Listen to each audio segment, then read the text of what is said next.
ॐ तव कथामृतं तप्तजीवनं कविभिरीडितं कल्मषापहं श्रवणमङ्गलं श्रीमदाततं भुवि गृह्णन्ति ये भूरिदा जनाः. The nectar of thy words revives the scarred spirit of human beings. They purify the sinner and are the life of the holy. To hear them itself is auspicious and peace generating. They are the real givers who spread thy name far and wide. Good evening and welcome to the scripture class of the Vedanta Society of Toronto. And as you see, I'm not in Toronto, and that's why we're doing online only. And it is, in fact, the ashrama in Calgary. So we're doing it from the Calgary Ashram, Vedanta Society of Calgary.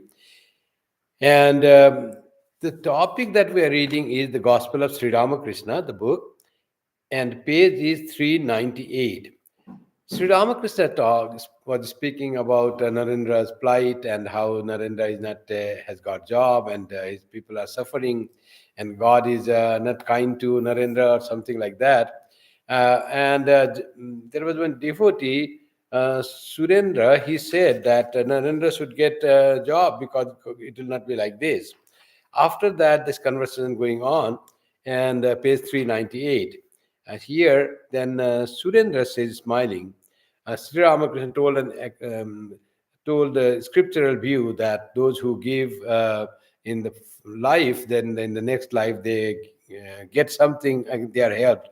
Those who give, they are rewarded, like that is said in the scripture. So Surendra says, for to that he answers, if by giving away money in a previous birth one gets wealth in this life, then we should all give away money now. So that's how Surendra just makes that theory of you should be charitable so that you get your next life better. You are rewarded, you are helped.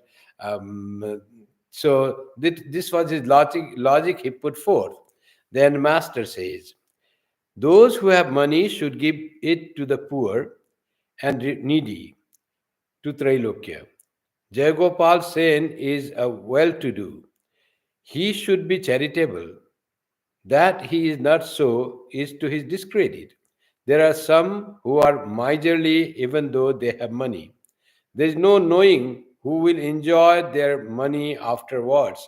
So, what Sri Ramakrishna says, those who can afford to give, they should give charity. They should be charitable, without any thought of whether they will be rewarded in the next life or not. That will be the selfish charity. Charity is feeling of oneness with others, being empathetic to others. That is the thing that one should be charitable. And he gives the example of Jayagopal Sen and says that Jayagopal Sen is not as charitable as he should be. To his discredit, those who have should come forth to help others. So that was Sri Ramakrishna's that thing. And after all, if you don't utilize your money in your life, then where that money goes, you don't know. So who will use? That's why Kabir's that doha is there. कुल कपूत तो धन नहीं सचे कुल सपूत तो धन नहीं सचे. You should not save money for your posterity, for your children and grandchildren. If they are well, they are saput, I mean good people, you don't need to save money for them. They will earn by themselves. And somehow they are not very, your children and grandchildren are not very good. For them also, you don't need to save your money, because they will all destroy that money. They will all misuse that money. So no need to save money for the posterity, for your children and grandchildren. uh, do utilize the money that you earn. They will earn money and they will utilize. That's what system we see in the West. But in the East, our culture was to keep the money for our posterity. And miserly people used to all hoard money, not use for themselves in this life, and also not be charitable, not use for themselves, not use for others. Money was there, and they would die without utilizing that money. And some are very eager to save money for their children. But that's what even the Kabir Das ji said in middle ages, that there is no use of saving money. So Sri Ramakrishna continues. Jayagopal came here the other day. He drove over here in a carriage. The lamps were broken. The horse seemed to have been returned from the charnel house.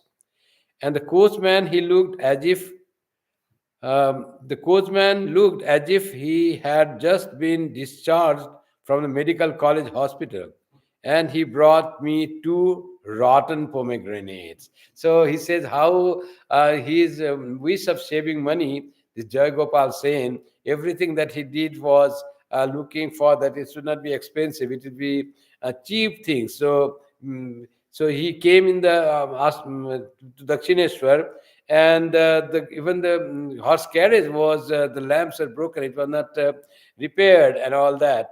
So, and the horses seem to be so written from the charnel house. I mean, there is very weak and very weak type horse, weak and thin. They were not healthy. The horse carriage was not up to date. The horses were unhealthy and weak. And the coachman looked as if he had just been discharged from hospital, also medical college hospital. That is the hospital in Kolkata during his time, the famous hospital. So a person was just recovering, just came from after illness. So he was also quite sick. And Sri Ramakrishna, how did he see? Because of course this carriages used to come just in front of his veranda. From his house door, he could see the people. He could see the who they come, and that's how he might have seen the people, how he came to the coachman came, and he observed in one glance everything about the Jayagopal Sen's thing. Jayagopal Sen himself was a person of miserly nature. He used to save money. He was not very charitable.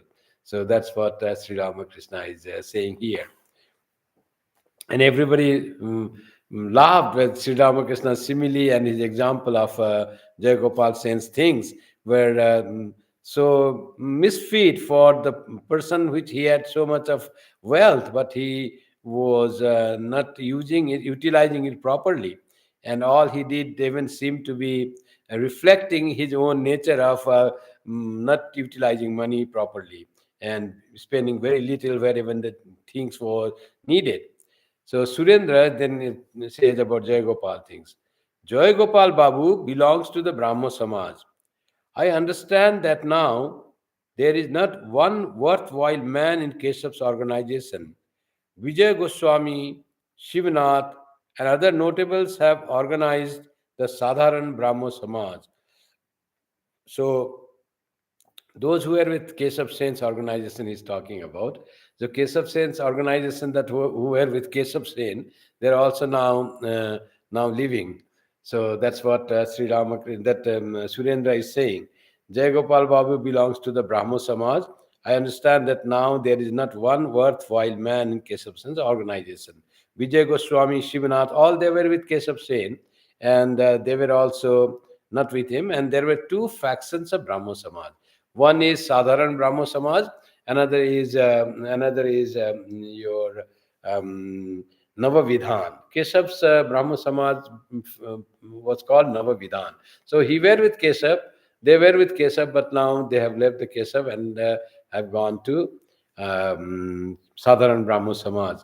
The master smiling says, Govinda Adhikari, it is said, would not keep good actors in his theater lest they should claim a share of the profit. So even saving money, the person would not even engage the proper and good actors, so that he doesn't have to share the profit. And ultimately, if you don't utilize if you don't utilize the good persons, where will you get where will you get good drama done, good theater done? So it will be all not that good. So that's how it is being said that how improper for Govinda Adhikari's thinking of saving money. He is making his own theater or dramas less standard, and ultimately there will be no people coming there. The other day, I saw a disciple of Keshav. A theatrical performance was being given in Keshav's house, and I saw the disciple dancing on the stage with a child in his arm. I understand that this man delivers lectures. He had better lecture to himself. Sri Ramakrishna's humility, he always said about lecturing thing. He didn't very much like it because it won't do that much profit. It won't inspire others spiritually. Lecturing thing without having the proper this thing would not really be helpful to the people. It will not improve the spirituality of the people. So that's what about the lecturing Sri Ramakrishna is saying. Um, and that person was lecturing, but he was not having any real knowledge, real practice, but just was seeing the going giving the lecture. And I saw the disciple dancing on the stage with a child in his arm, so as if dancing in the name of God's love, God's joy, but not actually he was doing so. He couldn't even put the child, but he was showing as if he's dancing in the name of love of God. So Sri Ramakrishna didn't like this. It is like a hypocrisy, like show, making a show of love of God, but no real love of God. So the person was himself not understanding what he's talking, never practicing what he's speaking. That's why he said he had better lecture to himself instead of giving to others. So that he himself practices. That's why these lectures, that's why he said, Sri Ramakrishna said, what happens by lecture? You lecture and you are that is forgotten. If people don't remember, don't practice, so if you don't have that in your own life, it is not fully utilized. That's what Sri Ramakrishna is saying. Now Trailokya, who was a good composer and also singer, now he was going to sing a song. The song is in translated into English is, upon the sea of blissful awareness waves of ecstatic love arise, rapture divine, play of God's bliss. Oh, how enthralling! Wondrous waves of the sweetness of God, ever new and ever enchanting, rise on the surface, ever assuming forms ever fresh. Then once more, in the great communion, all are merged as the barrier walls of time and space dissolve and vanish. Dance then, O mind, dance in delight, with hands upraised, chanting Lord Hari's holy name. It is about Lord's name, and it's about merging in the bliss of God's name. That the song was perhaps composed by Trailokya himself. Uh, that Trailokya sang in his very sweet voice. Sri Ramakrishna requested Trailokya to sing the song beginning, "O Mother, make me mad with thy love." So Trailokya sang that song. This song is Sri Ramakrishna's very favorite song, one of the most favorite song. Amay Dema Pagal Kori, make me mad with thy love, Mother. So in that, so the song goes like that. O Mother, make me mad with thy love. What need have I of knowledge or reason? Make me drunk with thy love's wine. O thou who stillest thy bhaktas' hearts, drown me deep in the sea of thy love. Here in this world, this madhouse of thine, Jesus, Buddha, Moses, Gauranga, all are drunk with the wine of thy love. O Mother, when shall I be blessed by joining their blissful company? So forget everything and be mad in the love of God. That is the Sri Ramakrishna to like. There is no need of reasoning and the logic and all that. Just have love, pure love for God, and be mad with love for God. That is uh, being said in the song. And Divine Mother, the Supreme Mother, and all the divine incarnations of God were all immersed in the love of God, were actually mad in the name of God. And that gives the example of all Jesus, Buddha, Moses, and Gauranga. All prophets of different religions are described here. In the Trailokya has written this song, De Ma Pagal Kore. I think it's Trailokya's song. So he sang this song. And I want to join their company. To be mad with thy love means forget everything. What is that being mad in thy love? So forget everything and immerse in the love of God without thinking of anything. So that is the madness of God's love. People are mad with the worldly things. They are mad with the desire for honor, for power, for wealth, and they take that pursuit. So here is more about Sri Ramakrishna is saying about have loving God in that way. Have that only thought, and there is so much of joy. You can become mad in the love of God, and that is so much rewarding when you love God and God alone without any other thought. So that's what Sri Ramakrishna wants to say here about loving God.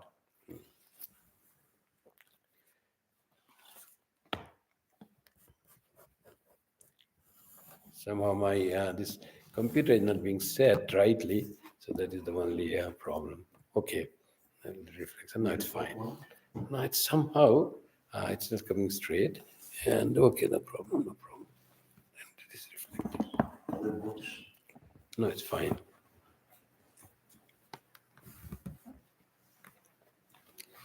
Yes, it is now okay. We finished the chapter on page 399. We go to next chapter, begin next chapter, chapter 20, Sunday, March 9, 1884. This is the new chapter that begins. And in this chapter, the chapter's title is Rules for Householders and Monks.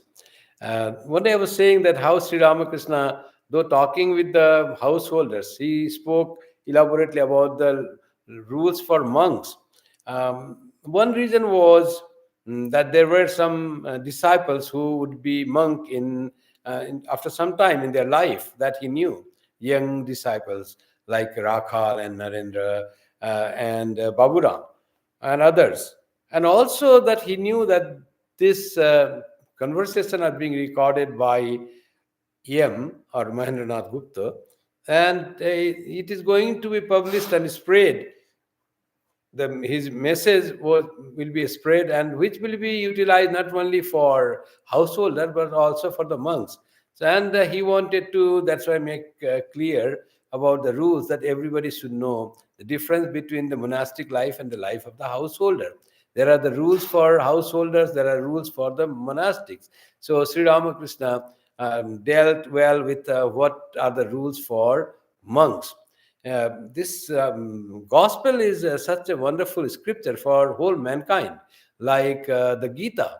It's not only for householder, not only for monks, but all people, all society, all sections of society. This gospel is so beautiful. Advice is there for everyone what they should do. And one goal of gospel, like all other scriptures, is how to lead mankind with different professions towards God. God means joy. So, God means truth, the right path, the dharma, path of dharma. How people are led to the path of dharma, to God, to realization of ultimate truth.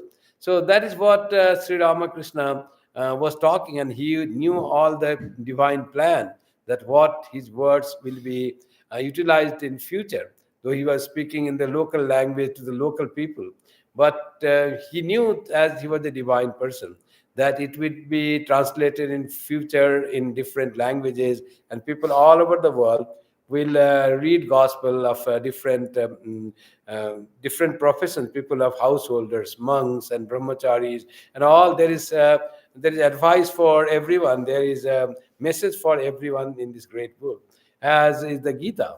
In fact, someone said, if you want to read Gita about the original Kathamrita or original gospel in Bengali, Great Swami said that if you want to read the Gita, explanation of Gita in Bengali, you should read the Gospel of Sri Ramakrishna. And if you want to read the explanation of Gita in English, the best is the complete works of Swami Vivekananda. The message of the divine That is so well explained in Sri Ramakrishna's gospel, or in Swamiji's complete works. All is the message of the divine, and Gita itself is the message of the Vedanta, of the Vedas. So that's why Gita is called Upanishad. What is there in the Upanishad is in the Gita. What is there in the Gita is in the Gospel of Sri Ramakrishna. They are so holy. That's why they are so complete also. Like the Gita having describing all the four yogas and even more yogas. Every chapter of the Gita is the yoga. Yoga is the means to get united to God, to approach God. Every chapter, as it were, leads you towards God. Bhakti yoga, karma yoga, even Vishada yoga. So here also, Gospels, every page is meant that you reach towards God, what you should do and what you should not do. Just now we studied that we should what we should do is we should not be greedy and too much of looking and not saving the money, utilizing the money for even for during our life, during our and for charity, for pilgrimage, for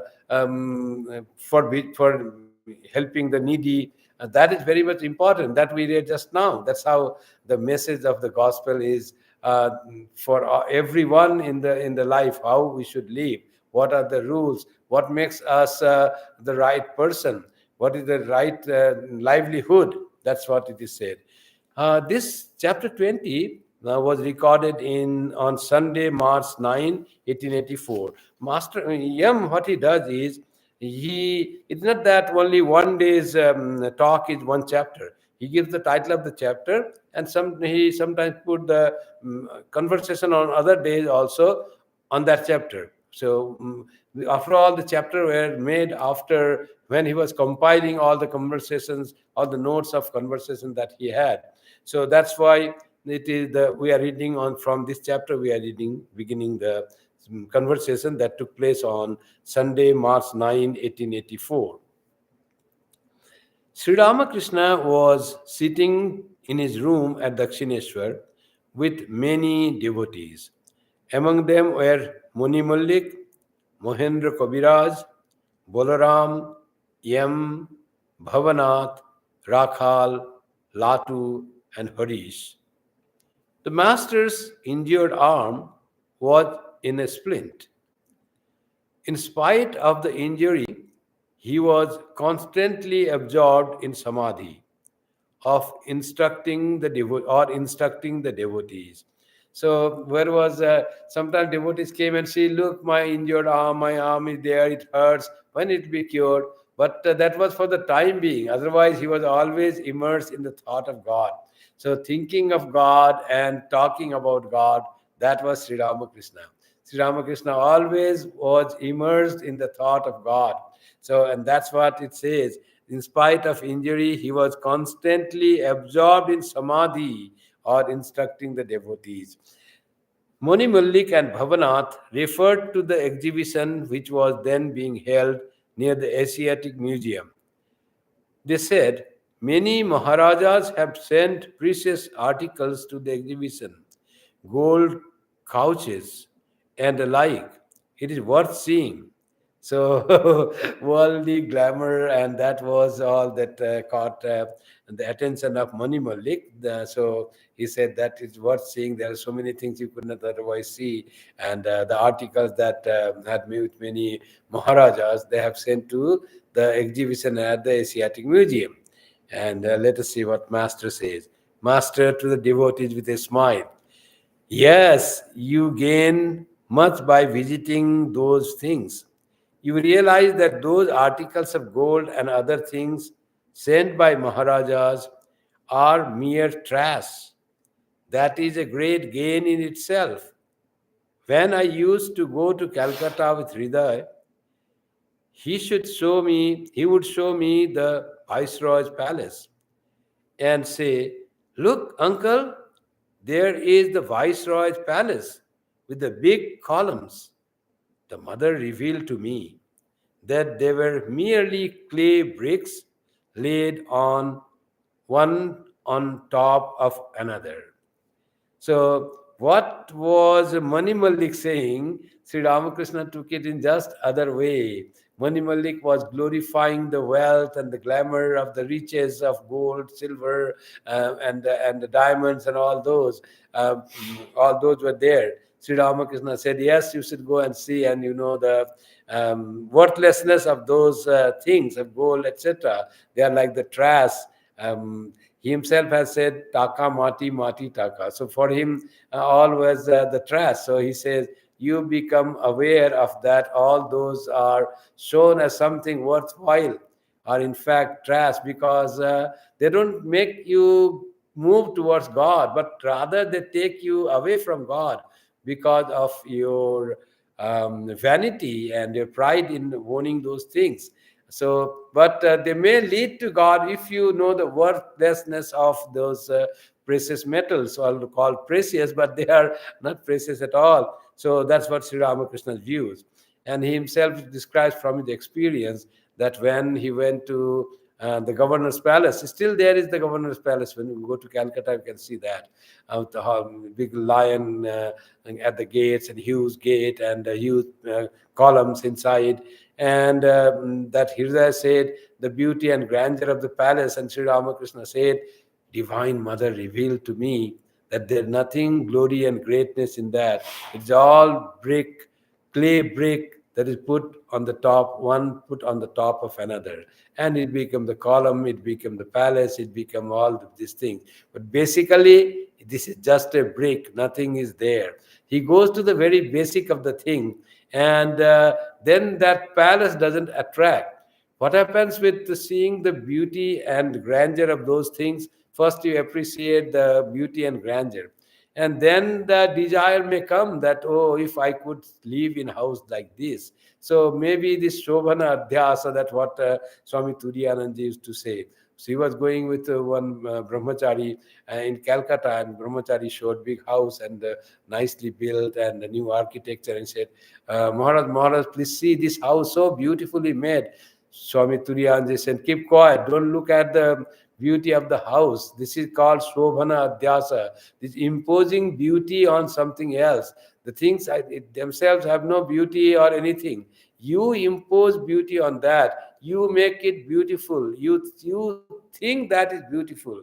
So you impose beauty, and then with imposing beauty, then attraction come, charms come, desire come, then strong desire come. Like that thing happen when you start imposing beauty on all these things, on gold things, or on the beautiful buildings, or nice thing of that. So this is called Shobhana Adhyasa, imposition of the beauty of your mind, or beauty of something holy, or something in your heart, that on the material things. Material things have no beauty, nothing there, but you think that it is beautiful. So Sri Ramakrishna said, Mother revealed to me that there is nothing beautiful in those big houses and the columns. Hridaya was charmed with the beauty of the grandeur of that Viceroy's palace. For Sri Ramakrishna, there was no charm or attraction in that. And how he said? He said, Holy, the Divine Mother, Mother Kali, always reveals to me the truth behind that. So they don't attract. The world doesn't attract. The charm of world becomes powerless to attract the holy persons. So that is what this Vairagya. When you have Vairagya, you are not deviated. Your mind doesn't seek to all these things at all. In a even slightest way, they don't attract you. And that's what Sri Ramakrishna says. And by Holy Mother, Divine Mother's grace. So always when you are devoted to God, so this all the charm that we find in the things that are not really to be felt attracted, you don't become attracted. There is the charm in God. So be attracted to God, which is the real attraction behind all the attraction that we see. And you forget real attraction, and you are attracted by the reflection of that attraction, reflection of the beauty of God on something that you superimpose and call that beautiful, and feel attracted, want to possess that. So that becomes worldly from divinely attracted person. So be aware of that. Have the vairagya perfect in your life. God and his splendor, that God and his splendor. It is God is there and his splendor is there. God alone is real. The splendor has but a 2 days existence. So, what is the splendor? The splendor of God, the glory of God is this world. This world is so attractive, charming, because it is God's enchantment. That's why it is called Maya. Maya is the great enchantress, as they say. So it puts forth that magic like thing, and we feel attracted to this world. And this attraction, this world is of 2 days existence. After that, world vanishes, and what remains is only God. And in that process of getting attracted, enchanted by this Maya, by this world, which is the splendor of God, you forget God Himself. So Sri Ramakrishna says, don't make that mistake to forget God and be attracted by God's glory, God's splendor. And he says, God alone is real. The splendor has but a 2 days existence. The magician and his magic. So all become speechless with wonder at the magic, but it is all unreal. The magician alone is real. The rich man and his garden. People see only the garden. They should look for its rich owner. So this is about the, after we forget the person, the reality behind this universe. Universe may seem so beautiful, so nice with all stars and the moon and sun and the rivers and the green forest and all those. But who made that? Energy saver turned on. How does it work? Got it. Oh, let us see. Somehow, this my laptop is not being connected. It seems something wrong with the wire, and I think it's not charging. So, so let us see how long it goes. It may end before our time. Now, energy saver, they have the computer, the system has dimmed the light itself. So let us continue until it lasts. If it is off before the time, please forgive. Excuse. We are going to see tomorrow the card again for Sunday lecture, so that we can get the proper card for the laptop. Um, People see only the garden, they should look for its rich owner. So often we forget God when we see the beautiful, this world, beautiful nature.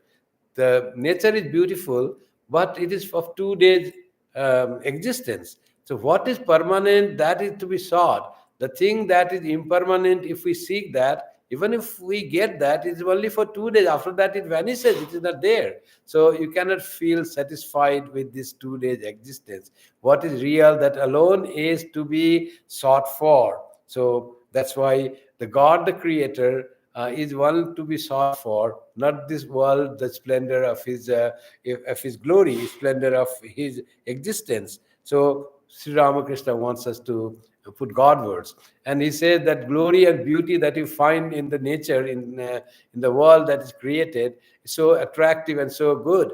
But if you see the creator of this nature, how beautiful and good he will be. So try to see God, which infinitely more charming and attractive and more charming and more infinitely more beautiful than this beautiful nature that you see spread in front of your eyes as this world, as this Prakriti. Uh, Mani Malik to the master. What a big electric light they have at the exhibition. It makes us think how great he must be who has made such an electric light. So, as he is here, he says about the God, but whom he said, I don't know. After hearing so much thing about God, Mani Malik after also says, what a big electric light they have made at the exhibition. Itself, the electric light has come there in the exhibition in 1884.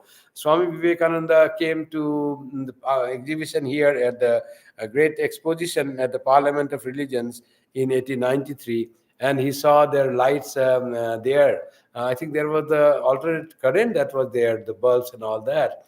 But Here also already light, I think it's the DC light that had come to Calcutta in 1884 itself, and it was something new that has nothing, no oil to feed, and it is no gas to feed. Gas light was already there in the streets, and there is electric light there in the exhibition. So all these were the charming thing, Jayagopal, that Mani Malik had seen, and he's trying to relate that to Sri Ramakrishna. And he says, it makes us think how great he must be who has made such an electric light. Here in English translation, the he is in capital, in the uppercase. So saying God. So I don't know what it will mean in the Bengali. So he's saying it makes us think how great he must be who has made such an electric light. So electric light is made by some human being. What a big electric light they have at the exhibition. So exhibitions, who made the thing, he's taking the clue from Sri Ramakrishna thing, that who made the garden, the rich man. Think of the rich man whose garden is so good and attractive, and don't just be charmed by the garden and forget the person to whom the garden belongs. So saying that by seeing this world of attraction, don't be forgetful of God, to whose this attractive world really belongs. So it should remind you of God. That's what Sri Ramakrishna meant. But Mani Malik, always in the thought of all the glories of exhibition that he has seen, he says that there is a big electric light, and how great will be the person, how great he must be who has made such an electric light. So if he had really said about God, that as it is mentioned with capital H here, then he has understood something of Sri Ramakrishna.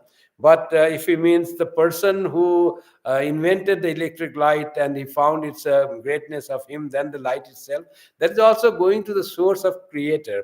So that is also in one step, he is being understanding, being influenced by Sri Ramakrishna teaching. Is something he's accepting, that who made the thing is more glorious than the creation itself. So it is like seeing the beautiful art of the great artist, um, and then thinking art is so beautiful, and trying to fathom the mind of the creator, mind of the artist. It is a subtle way to find out, to appreciate the grandeur of the feeling and the skill of the artist.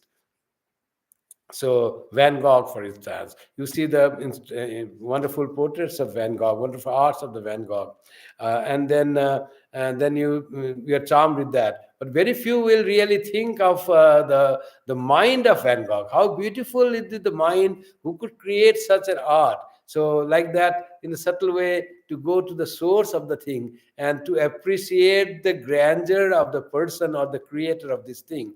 So in both ways, if Mani Malik could think of God through his inspiration, the person made that electric light, invented the electric light, and go back to the glory of God, is great appreciating and understanding Sri Ramakrishna's teaching. Otherwise, even saying that the person who made that, it be so great grand, who thought of this electric light and put all his skill and focus and time to really create the electric light that we see, a new thing that came to Calcutta in 1884. Master to Moni. But according to one view, it is he himself who has become everything. Even those who say that are he. It is Satchidananda itself that has become all, the creator, Maya, the universe, and living beings. The conversation turned to the museum. Okay, this is very from Advaitic point of view. And in that view, what happens is Sri Ramakrishna says God, the nature that was supposed to be the creation of God, but from where that nature came, Prakriti came, the God himself has become nature. The nature came from the creator himself. The God and the creation are not two things. It is creator appearing as creation. That's why it is said, according to Vedanta, the creation, for the creation, the material cause and efficient cause, both are same. God is the efficient cause and the material cause.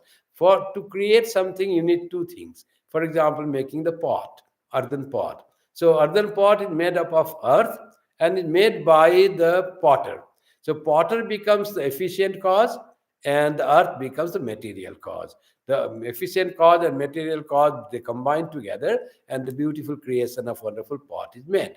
So, but in case of God being creator, the God is the creator and the material that out of which God creates is also God. So that none else exists other than God. So God is the material cause and also the efficient cause of this universe. So that universe look beautiful. So to understand that beauty of the nature is actually the beauty of God, you need to think of God. So, but Maya's veil is so such that we forget God totally and we glorify and enjoy only the nature. Those who could enjoy the creator in the creation, they enjoy more. Like Rabindranath Tagore, his poems are so charming. In his poem, there is a description of the beauty of nature, so much beauty of nature, beauty of seasons, all is there, but always directed towards the creator, towards God. So he brings in seeing the nature, in the joy of the nature, he always thinks about the God that creates this. That's why those poems become so charming and so deep thinking. One has to go deep into the thought, and there is a greater joy when we think of the creator beyond this creation. And as Sri Ramakrishna said, in another thought, everything is God in different forms. The net creator is God, the creation is God, and he says that even the speaker is God. I think we all mark that. Where even those who say that are he, who say that even the human beings that describe God are God himself. It is Satchidananda itself that has become all. The creator, that is the creator God, Ishvara, Maya, that is that Maya, that with whose help the creation is done, the universe that we see, and the living beings. All that is God who has become. The God is the real source of all this. So that is the view of Advaita Vedanta. Only one real existence, monism, that only one real existence that is perceived as so many different things. Ishvara and Maya, the two different identity. One is the creator, one is the creation. Both are actually um, different perception of one reality, that is Brahman. That is the ultimate reality. Even this world that we see, the Maya that creates this world, the world is also that Brahman itself. The human beings, that is also Brahman. That I and you, that is also Brahman. None else exists. Only that reality is there. The Brahman alone is real. That alone exists, and that exists in seemingly different forms. That's why we perceive variety, but all through the various perception of the variation, we should try to capture the one thing that has become that. So, with that thought, we are led to the Brahman or the reality through all variety, reaching to Brahman. Pratibodha Viditam Matam. It says through all the perception, it you are aware of that reality, to all your awareness of different kinds in this world. All joys and happiness and pleasures of this world are all the reflection of that one blissful being, that is Brahman. And through every perception proves that there is that reality, because awareness, the ultimate consciousness, that consciousness works while your senses work. Senses have to work by that ultimate consciousness, the ultimate awareness, and it is seen as the perception of the sense. That little knowledge that we get is the reflection of that supreme knowledge. That pure consciousness appears as that. Every perception is the perception by the power or by the awareness of that being there. So that is the proof that there is one awareness which appears as fragmented perception of different senses, of different beings. But this is all the perception that we see difference, but all they are the part or the appearance of that one perception. Through every perception, that being is revealed through everything that we see and touch and hear. That great being is revealed. There's nothing that is not that reality. God alone is, and world is not. The world that we perceive as separate from God is not. There is nothing there. It is for the time being. It is just seen like a dream. But God alone is, that alone real, that alone remains, and everything is that we see is there today, gone tomorrow. But this that we see, this world, also there because of God. Ko he vanyat ka pranyat yedesh iheba anando nasyat. If there was no bliss, who would breathe here? Who would live here? Says Vedanta, says Upanishad. Who would just live here if there was no that bliss? If there was no ananda, there is no joy. Why would anyone live in this world? Why will anyone breathe? Because there is ananda. That ananda, the joy that we experience even in the worldly things, the worldly ananda, worldly pleasures, that also is connected to that ultimate bliss. It also is a sprinkling of that supreme bliss in the form of little beauty, little joy, little pleasure that we get. All is connected, and its ultimate source is Brahman. If there was no bliss that we find in the world of God, that bliss was not there, why would we survive? Why would we live? That's what the Upanishad says, that there is so much of, and there is joy in this world, is a proof that God is there. And all the joy is from by the existence of God. By the existence of God, this whole world exists. If God was not there, there would be no existence at all. The proof of the existence of God is that proof of the existence of world. The existence of world is temporary and borrowed existence. It is there and it will go away. But even this borrowing existed, borrowed existence has to be borrowed from where? Which is lot of existence, which is real existence, and that existence from which this existence is borrowed by this creation is God Himself. That also proves that there is that being which lends the existence to this created world, which is there for some time. When that existence is gone, it then merges in that being, and again it is created by borrowing the existence, as it is the temporary existence that we have in this world. Our lives are temporary. Every life is temporary. Even the life of everything has life, and the earth has life, the sun has life, the moon has life. All is borrowed existence, borrowed life from the eternal life, from the eternal consciousness, and that eternal consciousness is Brahman. And all this are borrowed thing, though it will go away. But what will not go away is the Brahman. And that Brahman is our true self. We are that Brahman from which this existence has been borrowed by this body and mind. So body and mind will lose its existence because it is borrowed. But the real existence will remain. That is the real existence of my true self. It will never be destroyed because this existence is the existence of the Brahman, of the reality. This is how Sri Ramakrishna brings Advaita Vedanta while describing about the creation, the God and its glory. God is real and glory or the splendor is for the time being. That's how he brings this story. Um, the conversation turned to the museum, master to the devotees. I visited the museum once. Your battery is wrapping low. So I'm sorry, it's now this battery is really going. We have to search for this thing for the cord. We'll do tomorrow. So let till the battery is totally off, then we'll finish after in like few minutes. Master to the devotees. I visited the museum once. I was shown fossils. A whole animal has become stone.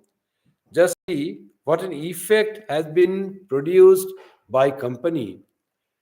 Likewise, by constantly living in the company of a holy man, one verily becomes holy. How Sri Ramakrishna's attitude and focus, you can imagine. Everything in the museum, he sees the fossil, and he sees the animal has turned into stone. By being in association with the material world, the whole animal body has turned into stone.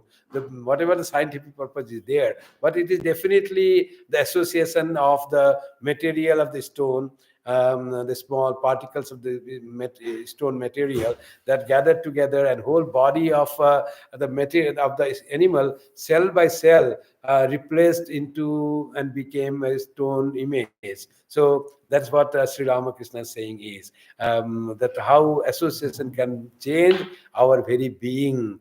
And like that, association of holy can make us holy, association of wicked can make us wicked. So it depends on holy company. If we really want our life to be transformed, to be holy and pure, we need to have holy company of holy. That is so important, says Sri Ramakrishna. Museum also could take him and give him some spiritual message. From seeing the fossil, he finds the spiritual message of eternity and benefit of holy company. That's so beautiful in Sri Ramakrishna saying. We read in the scriptures how in the Bhagavatam it is described that there were so many. There were 24 natural 24 teachers of that Avadhuta in the Bhagavatam, in the Uddhava Gita. It is said that he found the message, spiritual message, from earth and the air and the fire and the bird and the spider, and like that, everything, so many nature he observed and found spiritual message from there. In Sri Ramakrishna's case himself, how he finds message in the fossil, to have the company of holy can transform our life, as the life by being contact with the stone material, the whole animal's body has turned into stone body. The whole animal is now the stone, made of stone, just by association. So this is how Sri Ramakrishna is also example he finds everywhere. He saw the skeleton in Asiatic Museum and he said, oh, I saw the skeleton, and then I thought that our body should be like that. It's all strung, all bones are tied together like the skeleton's bone are tied through the wire, and the body remains like that. There is nothing in the body, just bones tied together with some patch of muscles, and the body is there. And this body, we say it's my body, and we're so proud of this body, and the egoistic and our pride coming because of this body which looks like that, which is nothing. So that's how the message comes, not to be egoistic about your own individual existence, but to be glorified of your human existence, that you have been born as a human being, which reflects the ideal of God maximum, and which makes you capable to realize God because of human capabilities, given so much intellect, so much idea to purify, so much opportunity to choose the right path that leads towards dharma, path that leads towards God, and choose that viveka, vairagya, all there in human life you can choose. So that's how human life becomes glorious if it is rightly utilized. That's what Sri Ramakrishna finds, that glory in the life of human beings and the holy company at the end, he said. So friends, I would like now to conclude with the closing chants. Now it's getting 6:30 also, and also evening now. There's 8:30. Oh, sorry, 6:30 in 6:30 in Central Time. So it's Eastern Time, 8:30. So now the closing chants. Om Shanti Shanti Shanti Hari Om Tat Sat Sri Ramakrishna Arpanamastu Jananim Saradam Devim Ramakrishnam Jagadgurum Padapadme Tayo Shritva Pranamami Muhurmu. Actually, 6:30 it's mountain time, not central time, as Calgary is, it is mountain time in Calgary, in Alberta, the province of Alberta. Good night to everyone there, and we'll meet again. Those who log in on Sunday, it will be online only, Sunday at 11 o'clock Eastern time, and I'll be in here in Calgary. That will be, for me, it will be 9 a.m. in mountain time. See you there. Good night to everyone.